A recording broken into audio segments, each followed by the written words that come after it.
Hello, and welcome to Chaplain's Word of the Day. I'm Chaplain Otis Corbett, and today I'd like us to consider the word remember. As we begin, I'd like us to read from Joshua chapter 4, verses 1 through 8. When the whole nation had finished crossing the river Jordan, the Lord said to Joshua, "Choose 12 men from among the people, one from each tribe, and tell them to take up 12 stones from the middle of the Jordan, from right where the priests are standing, and carry them over with you and put them down at the place where ye stay tonight."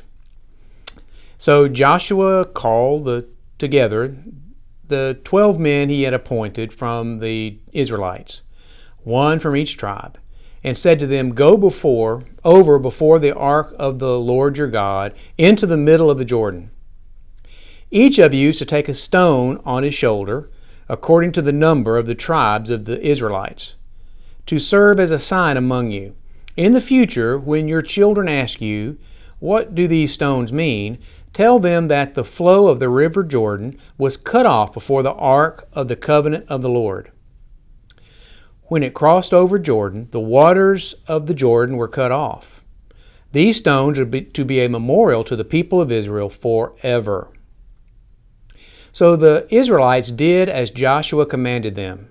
They took 12 stones from the middle of the Jordan, according to the number of the tribes of the Israelites, as the Lord had told Joshua, and they carried them over with them to their camp, where they put them down. You know, one of Israel's biggest problems was a bad memory.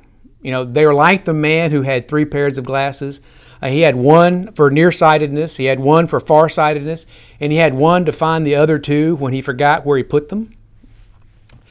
They forgot what God did for them all the time. They forgot what life was like before God saved them. They forgot who God is and what He is like and what He had done for them. And every time they forgot, they got into trouble. So God and Joshua wanted Israel to remember, and so He required them to set up a memorial.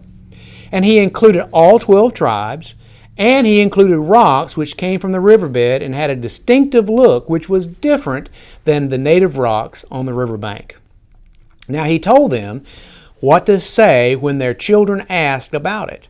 They said, "What is this memorial?" I like to linger at monuments and museums to understand what they represent. And that is what God wanted the children of Israel to do, to set up something that would let them remember. And we too need to remember. First, we need to study God's Word to see His past record. In a strange sort of way, this is like deer hunting. Most people think sitting in a deer stand and harvesting a deer is how you hunt them, but that's not really true. That's just harvesting the deer. You really hunt the deer by scouting out where they have been and then placing your deer stand or your blind to overlook that place. You know where the deer will go because of the tracks of where they have already been. And this is the same with God. And this is why we need to study God's Word, to know where God has gone and where He has been, and we then know where He will go. We also need to walk daily with God and see how He has blessed us. And in addition, we should fellowship with other believers and see how He is working in their lives. And then finally, we need to make sure our children remember also. The church is only one generation from extinction.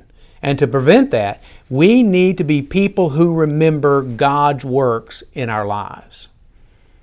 Now, this Sunday is also Memorial Day, which gives us another dimension about the word remember. On Memorial Day, we need to remember all those who have died fighting for the cause of freedom.